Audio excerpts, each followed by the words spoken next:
This is my world right here. I fly all the time. When you fly, where do you want to sit on the airplane? Where do you want to sit? First class is where we want to sit. Now, I don't know if you know this, but on a lot of flights, that when you're traveling, a lot of folks, what they'll do is, if they have filled that plane up, what will happen is they may have open seats up, and what they'll do is they'll then board the flight and see how many open seats they have, and when they do that, what occurs then is whatever open seats they have, then they'll fill those other seats, and if they have first class seats open, then they'll come and get the frequent flyers like me, the million-mile flyers, and they secretly move us up to first class. They don't tell you what's going on. They don't tell you that this is happening. So it's like all you see is just before the plane leaves, they come and get one or two people, take them away, and you never see them again. And I remember one of the first times it happened, I'm sitting back in coach, I didn't get upgraded, and that's a what? Nobody's in the middle seat. Woohoo! And I'm visiting with this young lady here in the window seat. And about this time, the flight attendant leans across, whispers something to the lady that's in the window seat. She gets up and leaves, and nobody's in there. And a few minutes later, this man walks up, and he says, "I'm in that window seat, partner." And I said, "There's a lady sitting there." And he looks and he goes, "What lady?" So he sits there, and the flight attendant walks by, took her away, and I stop her, and I said, "What happened to the lady that was sitting there?" And she goes, "What lady?"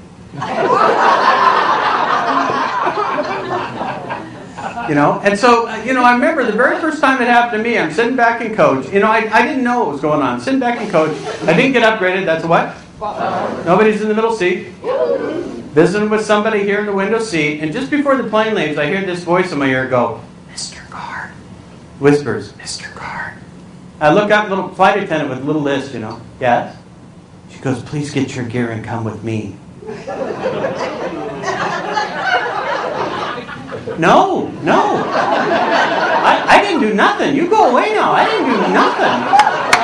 And she takes my arm and I'm going, "Help, help, help." And she takes me up to first class and sits me down. She goes, "Sir, you've been upgraded to first class for free. Go back and get your gear." And I'm so relieved I'm back in coach going, "First class for free!" If you don't get upgraded, how many of you want to sit in the window seat? Window seat people, raise your hand. How many of you want to sit in the aisle? How about this guy right here? Not only do you not want to sit there, do you want anybody there? No. So what do you do to inhibit people from considering this as a viable seating option? What do you do? Put stuff there. That's very good. These are seat savers. This is one of my new products. It looks like spilled ice cream on a spoon.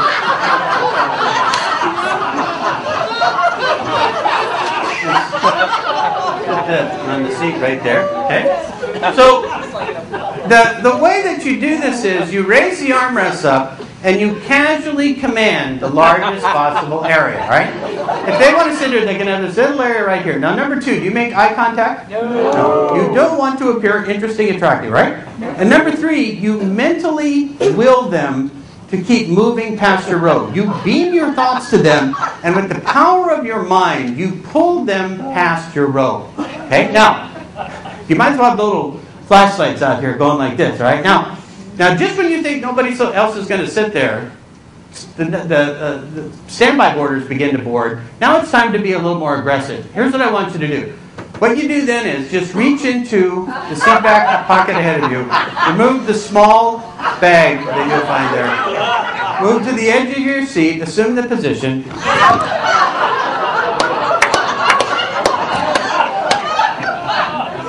It works, people. And if somebody slows down, I'll go, "If you sit here, can I have your bag too?" Usually go through about 4 of them. Now, just when you think nobody else is going to sit there and you're going to have this area to yourself, the last person gets on the plane. It is, in fact, the designated BSG. It's the big, sweaty guy. Now, where's the big, sweaty guy going to sit? In the middle. Right here. You saved him a seat. Big, sweaty guy is sitting next to you. And I watch people smile, but their brains are doing what?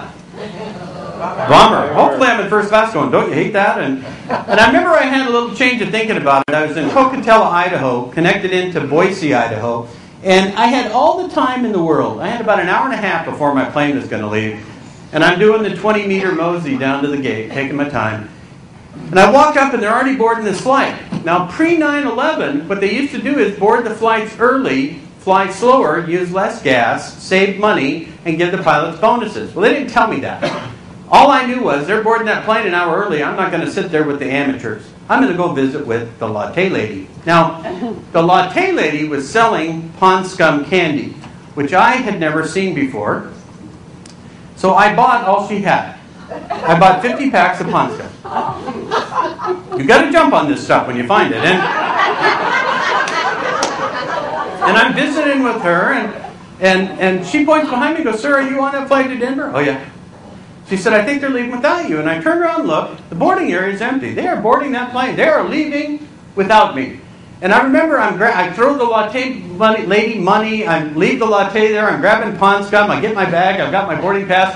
I run down the jetway. And here's the gate agent there. I run past the gate agent. "Sorry!" And get past them. Turn around. Here's a whole nother jetway. I run all the way down to the end of that jetway. Here's the third jetway. I'm almost back to Pocatello. And I get up to the front of the plane. The door's closed. The flight attendant has closed that door, and I don't know what the protocol is. I don't want to get in trouble, but hello? Hello? There's no bell or anything, and so I knock on the fuselage. This little face appears, little face in the porthole. It's a flight attendant. Hello? And this is what she's doing. She does this. She's saying, "What do you want?" What do I want? Do people come door to door selling cookies before the plane leaves? What do I want? And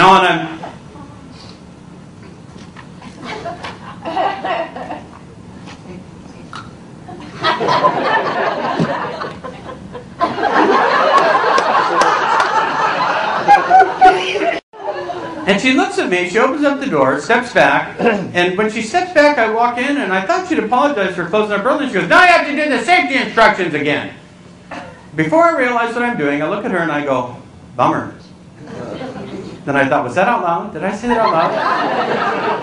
And I did. She goes, "Take the first available seat." And I thought, no way, I'm going to take my seat in first class, which I hope I've been upgraded for free as a surprise.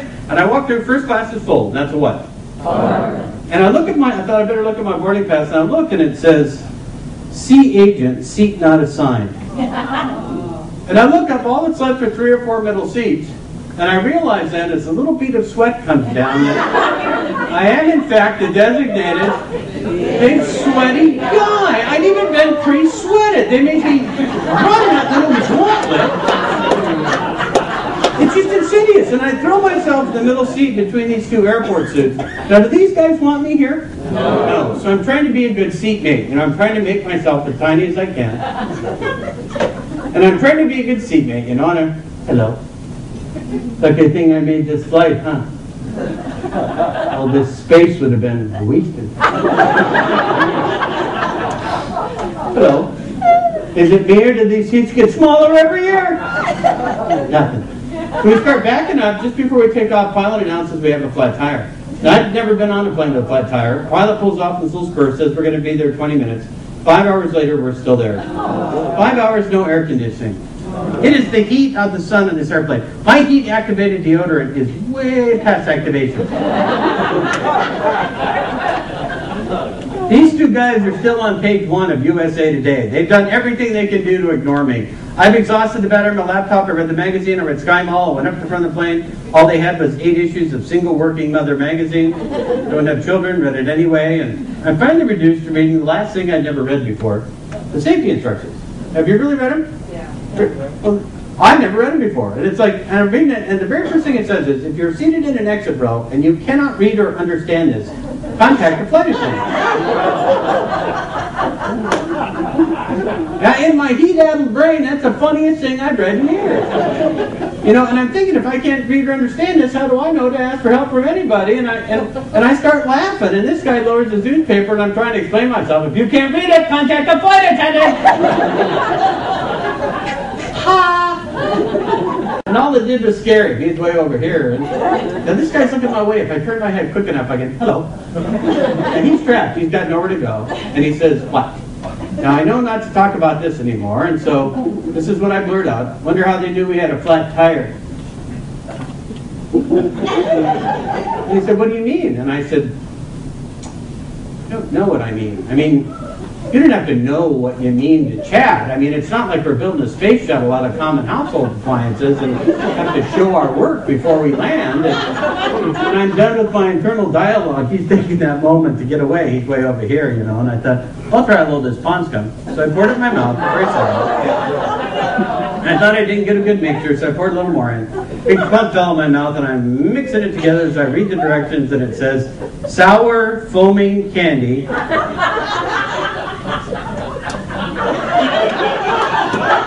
Wait 10 seconds for foaming effect. And I can feel it expanded in my mouth. And when it gets here,